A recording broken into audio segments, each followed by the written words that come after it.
Je m'adresse au président de la République. ikibazo cyanjye cya mbere ndakibaza nyakubahwa perezida wa repubulika. Monsieur le chef de l'État, bwana nyakubahwa perezida wa repubulika, vous nous avez promis de faire de la République démocratique du Congo watwijeje yuko uzahindura repubulika iharanira demokarasi ya Kongo ubudage bwo muri l'Allemagne de Afrika. l'Afrique. Il vous reste pratiquement usigaranye mu minsi usigaranye plus de 1000 et quelques jours ni iminsi irengaho gatoya igihumbi, iminsi irenga igihumbi, iminsi igihumbi n'utundi tunsi dukeya pour cesser d'être président de la République démocratique du Congo. kugira ngo urekeraho kwitwa nanone perezida wa repubulika iharanira demokarasi ya Kongo. Jusque là, nous ne faisons qu'attendre. hagati aho ngaho ibyo ngibyo kuba repubulika iharanira demokarasi ya Kongo uzayihindura ubudage bwa Afurika turacyabirindiriye. Vous avez promis à la jeunesse congolaise du Congo wijeje urubyiruko rwo muri repubulika iharanira demokarasi ya Kongo yuko uzabashakira imirimo, sur une université ariko ibyibanze wavuze ko uzabubakira kaminuza nziza cyane muri Equateur. Équateur qui n'a jamais été construite kaminuza ntiyigeze yubakwa, ntabwo yigeze iboneka depuis qu'on a posé la première pierre.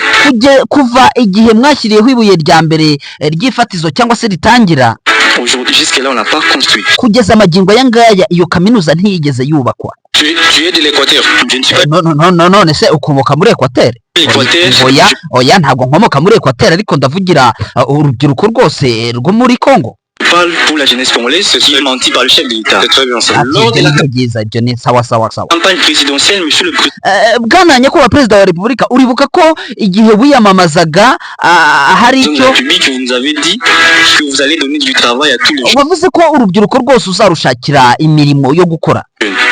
Mais après que vous soyez élu, vous avez dit que ariko kuva watorwa magingo aya ngaya watubwiye ibindi. vous ne serez pas en mesure, watubwiye ko utashobora na gatoya, l'État ne sera pas en mesure ako leta idashobora kubonera urubyiruko rwose akazi. d'engager. ati gushakira urubyiruko akazi, Alors qu'au départ, vous nous aviez dit que kandi mbere wari wabitwijeje, vous allez engager ou donner du travail aux jeunes. yavuze ko uzadushakira akazi twebwe nk'urubyiruko. Monsieur le président de la République, nyakubahwa perezida wa repubulika, vous nous avez fait autant de promesses. watwijeje byinshi, waduhaye amasezerano menshi cyane, Vous nous avez menti plus d'une fois. watubeshye birenze rimwe, watubeshye kenshi birenze rimwe. Vous avez d'ailleurs dit, comment sans mentir, père? Vous avez ute se kandi yabeshya ate? d'ailleurs dit, Kassai, que si vous wavuze ko ukigera muri Kasayi, wavuze ko ne parvenez pas à réussir votre deuxième mandat, que nudashobora kuba wabona manda yawe ya kabiri, mu ibyo wijeje abaturage nutashobora kubikemura muri manda yawe ya kabiri, puisse vous lécher. wewe uravuga ati bazagufate bagutwike. Monsieur le président de la République, nyakubahwa perezida wa repubulika, ibyo ngibyo waravuze ngo muri manda yawe ya kabiri nutabishobora bazagutwike. none nyakubahwa perezida wa repubulika, prière d'être pragmatique. dushaka ko mu by'ukuri dusasa inzobe, umuntu uvugisha ukuri, Parce qu'en 2028, vous n'aurez kuko 2028 nta gaciro, pas plus d'une seconde. nta n'isegonda na rimwe uzaba ufite ryo kuba muri iki gihugu, Sinon, vous allez vivre le Népal. J'ai dit. kuko n'ubundi uzabaho nk'uko muri Nepal ubu ngubu bimeze. Merci ndabivuze kandi ndagushimiye. beaucoup. ngayo nguko umusore kabisa utarya indimi ubajije mu by'ukuri ibibazo bikomeye cyane, ndetse anabibaza perezida Felix Antoine Tshisekedi. ubu ngubu kugeza amagingo aya ngaya bakunze b'Intare Official, uyu mugabo aherereye muri Afurika y'Epfo, aho yagiye kubonana nk'uko byakomeje kugenda bitangazwa, ndetse akabonana na Cyril Ramaphosa, ariko kandi n'uwitwa n'uwo yabanjirije, wo Cyril Ramaphosa yabanjirije, uyu nguyu ni Thabo Mbeki. uyu nguyu wakomeje kuvugwaho byinshi ngo yuko ashobora kuba ashyigikiye Joseph Kabila Kabange, akaba n'inshuti y'akadasohoka ya Kabila, yemwe ngo akaba anashyigikira ibyo mama 23 revandika. ibi ngibi rero byakomeje kugenda bitangazwa ko bashobora kuza kubonana uyu munsi inyabutatu cyangwa inyabune, ni ukuvuga Cyril Ramaphosa, Tshisekedi ndetse na Joseph Kabila Kabange, yemwe na Thabo Mbeki, ngo hari ibiganiro by'ibanga bashobora kuza kuganira. ni ibihe? turabigarukaho muri aya makuru.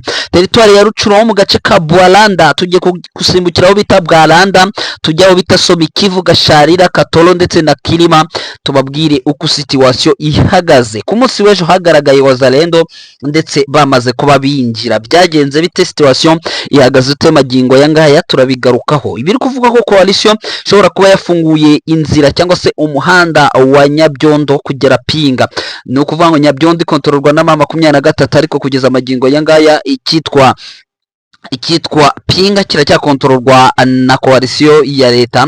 Nabyo turaje byose tubive imuzi n'imuzingo. Mwenga gusubirana amakombe ku munsi w'ejo kwaje gusiga batari bakeya ndetse bitabye Imana. Hagati aho ngaho ni imirwano yari ikomeye cyane ndetse yaje guhuza Wazalendo ndetse na leta ya Kinshasa n'abasirikare ba FARDC.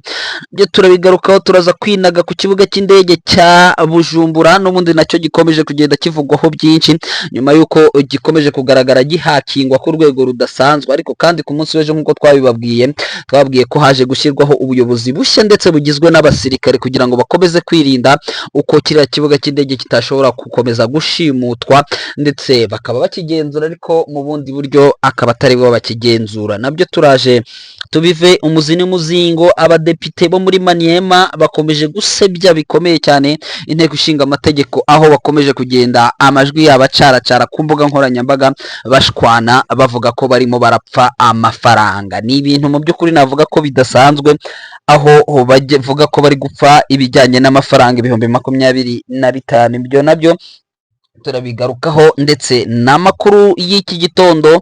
Uyu munsi turi kuwa gatano tariki 19 ukwezi no kwa 8 2025. Nyaboneka wowe niba ari bwo bwa mbere duhuriye ahangaha waracitswe cyane, kora subscribe ndetse ukande kuri notification ubwo kunzogera hepfo kugira ngo igihe cyose ture kwikiganiro kijye kikugeraho vuba vuba mu buryo bwihuse, kuko angaha ni usanga amakuru mu by'ukuri aba yuzuye cyane cyane twe yuko dukorera ahangaha mu burasirazuba bwa Repubulika Iharanira Demokarasi ya Kongo. Ni amakuru ya tere tuba tugenda tubagezaho nk'ibisanzwe. Ngewe nk'ibisanzwe n'ubundi ni Rafiki Kijana Machachari aka wako ni wako. Munyemerere dutangirire ku cyitwa imirwano ikomeye cyane yabaye ku munsi w'ejo hagati navuga ya local defense cyangwa se babandi birindira umutekano ari abaturage. Ni muri teritware ya Rucuro, hakaba mu by'ukuri muri sheferi ya Bwito, hakaba muri groupement ya Mutanda. Ariko ni ukuvuga ko kugeza amagingo ya makuru nshobora kukubwira uyumve neza kandi niko bimeze. Icyitwa Wazalendo zo mu mutwe wa APCLS. APCLS ni mu magambo ahinnye. Uyu mutwe uyoborwa n'uwo bita Janvier Karayiri. Uyu nguyu Janvier Karayiri ayoboye umutwe wa APCLS, imwe muri Mayimayi mu mitwe ya za Mayimayi ikomeye cyane ndetse yakoze kuva kera. Abangaba ngo bari muri division ya 5 ya Grand Nord, niko bitwa 5e division Grand Nord.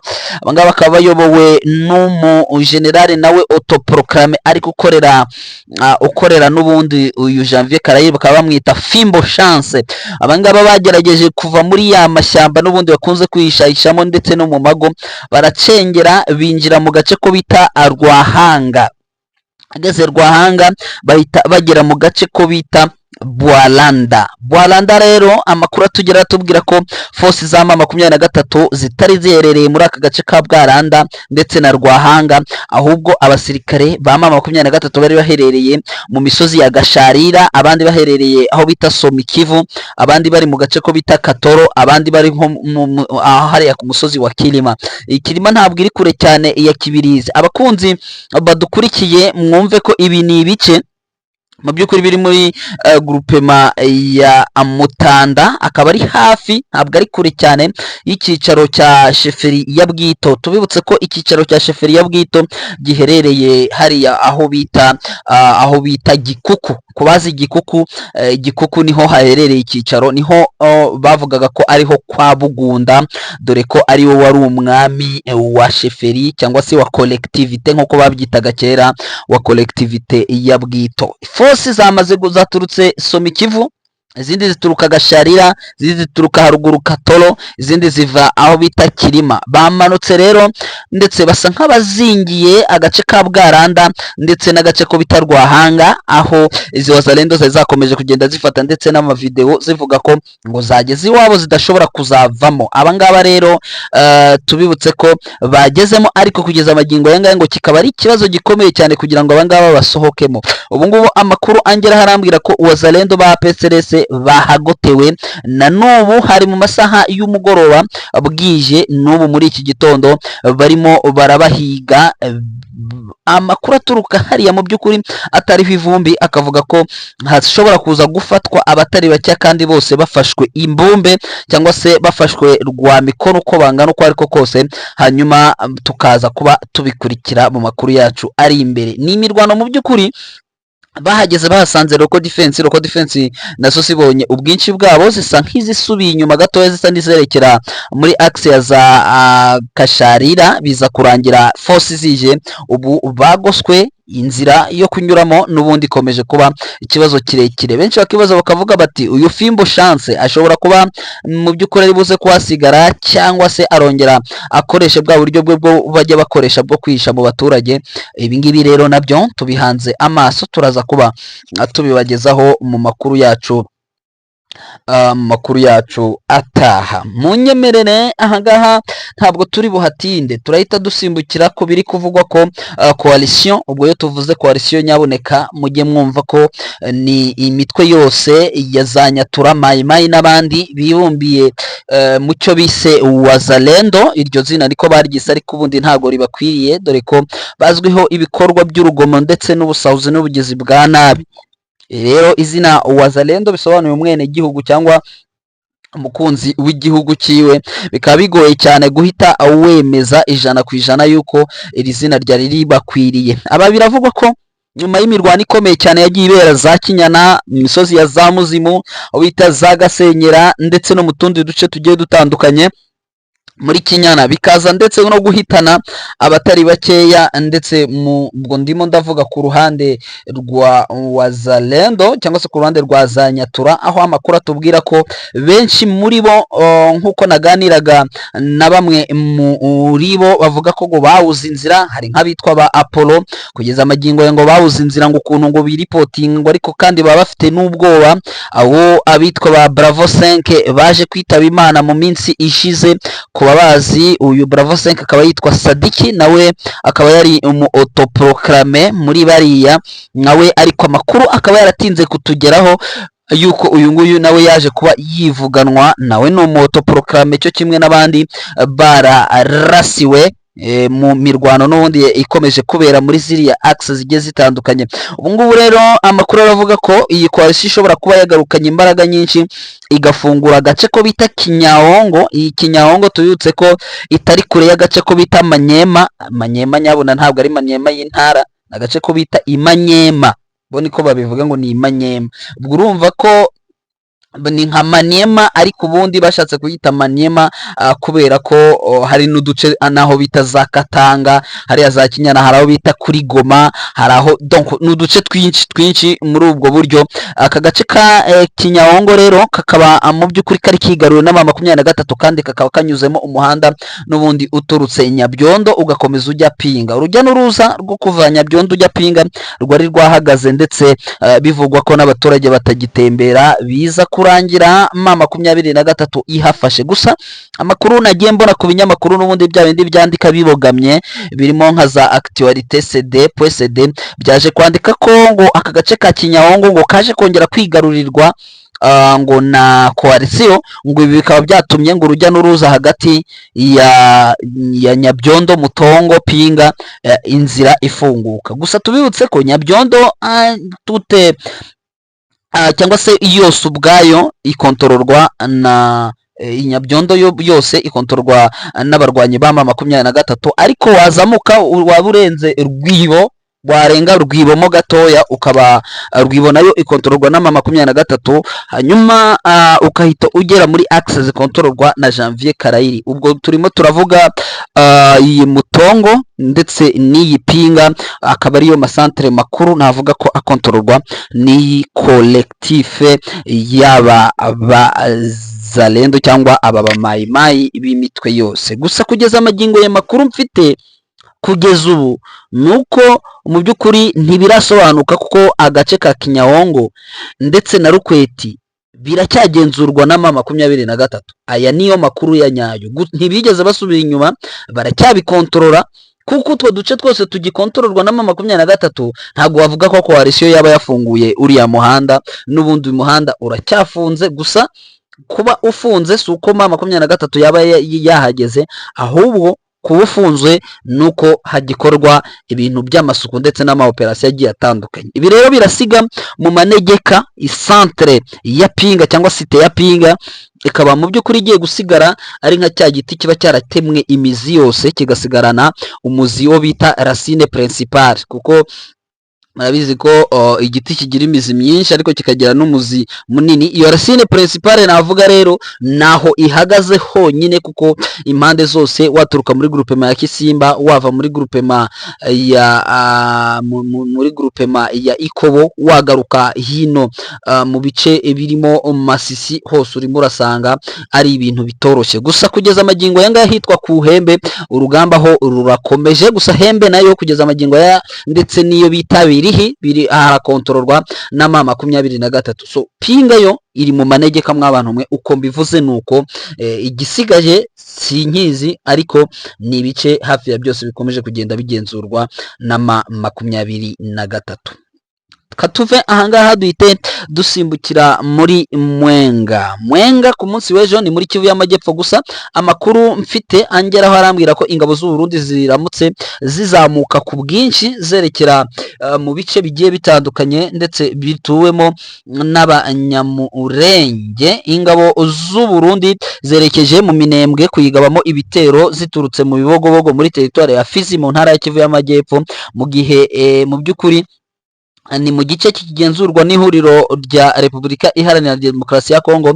Na makuru mu by'ukuri Intare official twebwe twamaze kuba adukurura, aho agaragaza ko izi ngabo z'u Burundi zahagurutse ziva mu Bibogobogo ku mugoroba w'ejo tariki 18 z'ukwezi kwa 9 2025 n'ibikoresho bya gisirikare byinshi zigana kugaba ibitero mu duce two mu Minembwe hagenzurwa n'umutwe wa AFC mu 23 twirwaneho ku bufatanye ndetse na baturage bahariya. Amasoko agira ati amakuru ahari nuko mu Bibogobogo nuko ingabo z'u Burundi zari zihari zahavuye saa 11 z'umugoroba zerekeza mu Minembwe zigiye kuyigabamo ibitero. Amakuru akomeza avuga ko kandi zazamutse zifite ngo n'ibikoresho biremereye cyane, ibikoresho biremereye cyane, ndetse ni muri wa mugambi munini mubisha wateguwe na General Gasita umaze iminsi akorana inama n'ababembe nk'uko nabibabwiye ku munsi w'ejo.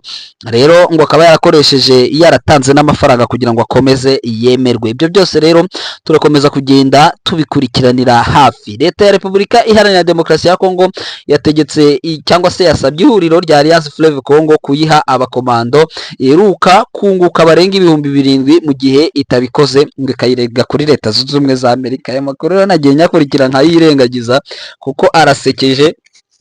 Ngo bari abasirikare ngo nabo barabarwa nk'imfungwa, ngo rero ngo nta mpamvu ngo yo kuba ngo M23 yakomeza kubagira ngo kandi bari abasirikare bayo, ngo none rero ngo ibaboherereze. Byatangajwe n'umuvugizi wa guverinoma Patrick Muyaya, aho yavuze ko abasirikare ba M23 iheruka kwerekana nk'abayo ngo ari abasirikare na polisi bafatiwe Igoma ni Bukavu, bityo ko bari mu mfungwa z'intambara. Yagize ati umunyekongo w'ukuri akunda igihugu cye ntiyakwiyunga kubicanyi n'abatera ubwoba. Tuvugana umunsi ku wundi n'abaturage bacu bari mu bice byafashwe. Ngayo nguko rero murumva ko bitoroshye. Imirwano yabaye ku munsi w'ejo ndetse bivugwa ko yaje guhuza yaje mu by'ukuri guhuza Wazalendo ubwabo byaje kurangira muri teritori ya Mwenga ku munsi w'ejo tariki 18.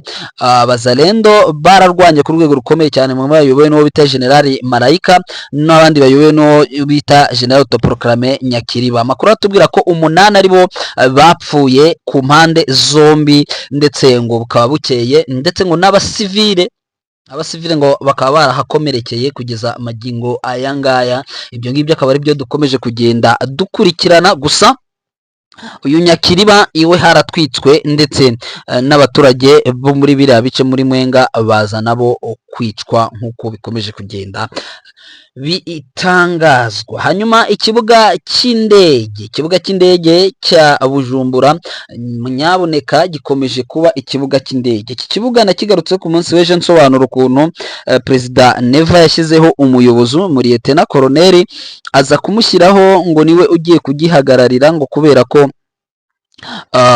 ikibuga cy'indege cyari kimaze iminsi gishimutwa, n'ubundi kigashimutwa n'ihuriro rya Alliance Fleuve Congo.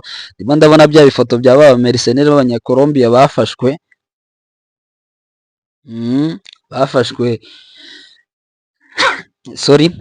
ndetse bakaba kugeza magingo aya ngaya baramaze kuba batabwa mu mvuto, nubwo 23 yakomeje kugenda ibyirengagiza. Ibyo byose turaza kuba tubirebera hamwe, tureba uko situation zikomeje kugenda zitwara. Gusa amakuru atugeraho aratubwira ko uyu kibuga cy'indege perezida yaje gushyiraho uwitwa Lieutenant Colonel Gervais Harerimana ufite matricule 1429. Uyu nguyu akaba ari we wagizwe umuyobozi cyangwa Directeur General de l'Autorité de l'Aviation Civile du Burundi. Uyu nguyu ko yashyizweho rero nuko iki kibuga cy'indege cyari kimaze iminsi kiyoborwa n'umusivile, kandi kikaba kibasirwaga ngo ndetse na Alliance Fleuve Congo kagihakinga bakabura sinyare. Kandi urabizi ibyo yuko ikibuga cy'indege kiba kigomba kuba gifite ikoranabuhanga ryuzuye. Rero icyo cyatumye avuga ati reka nshyiraho abasirikare bahangane n'ibi bitero byo kuri internet bikomeje kutwibasira. Hanyuma kadusoreze kuri Joseph Kabila Kabange ndetse na Perezida Felix Antoine Tshisekedi. Inzu ya Zarias Ruberwa yibasiwe ku munsi w'ejo, ndetse bivuga ko ari operation yari ifite abantu bageze ku 150. Wenda ibi ndaza kuba mbigarukaho nabivuzeho mbikomozaho. Gusa reka ngaruke kuri Perezida Felix Antoine Tshisekedi. Amakuru akomeje kugenda avugwa nuko ku munsi amakuru avuga ko muri pena, ariko ngo hari ubwoba bukomeye cyane batekereza ko 23 ishobora kujyayo. Amakuru avuga ko Joseph Kabila Kabange ari muri Afrika y'Epfo, Perezida Felix Antoine Tshisekedi nawe akaba ariyo, ndetse ngo bakaba bagiye guhura ngo nkuko byateguwe na Cyril Ramaphosa ndetse na Thabo Mbeki. Murabizi ko Thabo Mbeki amaze iminsi mu by'ukuri akoresha inama ariko ikitabirwa 23 yagiyeyo, ndetse n'abandi batavuga rumwe na leta, ariko Kinshasa yo yabujije abakozi bayo n'abandi kutajyayo. Hanyuma rero ngo bashobora kuza kubonana, niba babonanye, niba bari bubonane muri iki gitondo. Amakuru yose ngiye kuyakurura ndaza kuba nyabagezaho. Reka rero tubashimire kuba twabanye muri aya makuru y'iki gitondo, hanyuma tubararikira amakuru yacu ataha. Bye bye.